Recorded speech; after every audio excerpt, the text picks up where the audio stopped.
Bienvenidos, en este análisis vamos a desglosar un marco de pensamiento que es súper poderoso para entender los eventos globales. Para ir mucho más allá de lo que nos cuentan las noticias de todos los días. Pensemos en los acontecimientos más recientes, por ejemplo, el conflicto entre Israel e Irán. Claro, domina todos los titulares, ¿no? Pero la verdad es que eso es solo la punta del iceberg. Es apenas la superficie visible de algo mucho más grande. A ver, la mayoría de lo que leemos como noticias es como una especie de espuma informativa. Es esa agitación que vemos en la superficie del océano, pero el océano en sí es inmenso y profundo. Para entender de verdad lo que pasa, tenemos que sumergirnos, mirar debajo de esa espuma y descubrir la arquitectura oculta del poder. Muy bien, entonces, arranquemos. Vamos a meternos de lleno en este modelo, empezando por la parte más obvia, la que todos conocemos, la punta del iceberg. Esto es lo que llamamos la política.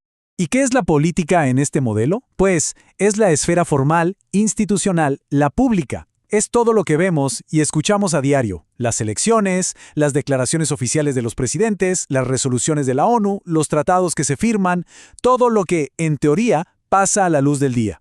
Un caso de estudio perfecto de esto es el Plan Marshall, allá por 1948. Fue un programa de ayuda económica gigantesco. ¿Por qué es un buen ejemplo? Porque fue público. Se votó en el Congreso de Estados Unidos, se publicitó por todos lados y sus metas declaradas eran súper claras. Reconstruir Europa, contener al comunismo y, de paso, crear nuevos mercados. Todo muy visible, todo en la superficie. Y si volvemos al conflicto actual entre Israel e Irán, esta capa, la política, son justamente las reuniones de emergencia en la ONU, las sanciones económicas contra Teherán, las condenas públicas que escuchamos de los líderes mundiales. Es, digamos, el teatro visible de la situación. Pero claro, este teatro visible rara vez nos muestra las causas profundas o quiénes están moviendo los hilos de verdad. Así que es hora de sumergirnos. Vamos a bajar por debajo de la línea de flotación del iceberg a un mundo mucho más turbio, el mundo de la criptopolítica. Y ojo, cuando hablamos de criptopolítica no estamos hablando de teorías de conspiración fantásticas. No, para nada. Estamos hablando del ejercicio del poder a través de mecanismos que no son transparentes. Pensemos en servicios de inteligencia, élites financieras, grupos secretos, gente que opera fuera del ojo público. Es la realpolitítica pura y dura, la que está documentada y sucede en las sombras. Aquí es donde están los que toman las decisiones de verdad, y a ellos no los encontramos en ninguna boleta electoral. Un ejemplo histórico que pone los pelos de punta es la Operación Gladio. Fue una red paramilitar secreta liderada por la OTAN y la CIA en Europa Occidental. Se negó su existencia por décadas hasta que en 1990 Italia lo confirmó oficialmente. Esta red estuvo vinculada a una estrategia de tensión que incluía ataques de bandera falsa y asesinatos políticos, todo con un objetivo muy claro: desacreditar a la izquierda e impedir que los partidos comunistas llegaran al poder. Esto nos muestra, de forma clarísima, cómo una estructura oculta puede moldear la política de países enteros durante décadas sin que nadie se entere. Volviendo al presente, a la guerra en la sombra entre Israel e Irán, esta capa criptopolítica es donde está la acción de verdad. Sabotajes a instalaciones nucleares como la de Natanz, asesinatos selectivos de científicos, ciberataques constantes, intercambios de inteligencia súper discretos, son acciones que todos los analistas documentan, se sabe que ocurran, pero oficialmente nadie se hace cargo. Aquí es donde se establecen las verdaderas reglas del juego. Ok, hemos visto la punta visible y la parte sumergida. Pero ahora vamos a lo más profundo. Llegamos a la base del iceberg, la capa más grande, la más pesada y, sin duda, la más poderosa de todas, la metapolítica. ¿Qué es la metapolítica?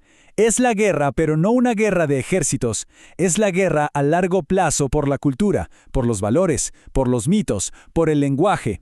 Se trata de definir los marcos mentales con los que pensamos. Es lo que hace que ciertas acciones políticas nos parezcan posibles, lógicas o completamente imposibles.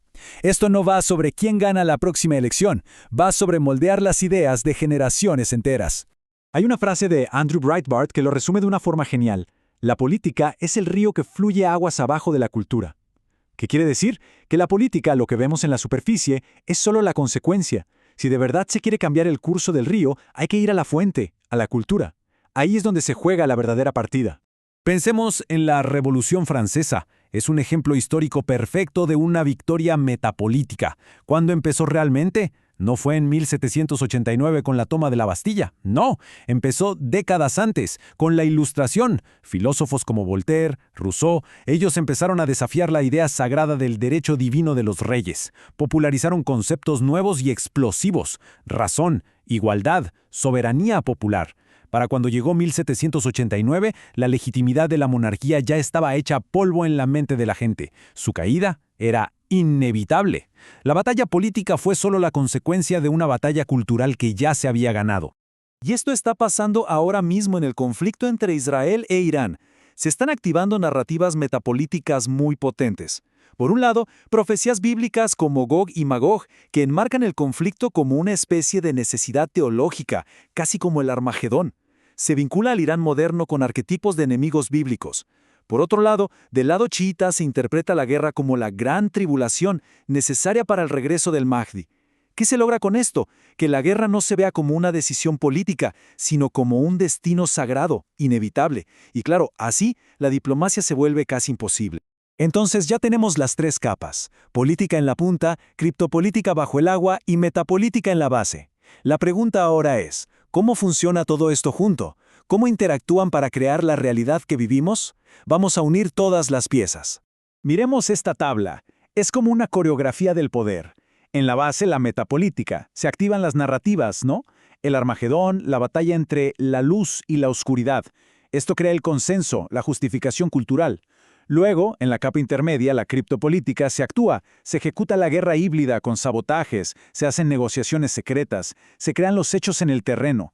Y finalmente, en la superficie, la política, se gestiona la parte pública, las condenas en la ONU, los comunicados oficiales, la firma de contratos de armas. Es un sistema perfectamente sincronizado. Y aquí está el peligro de tener una visión parcial. Si solo vemos la política, somos ingenuos. Creemos que la historia oficial es toda la historia.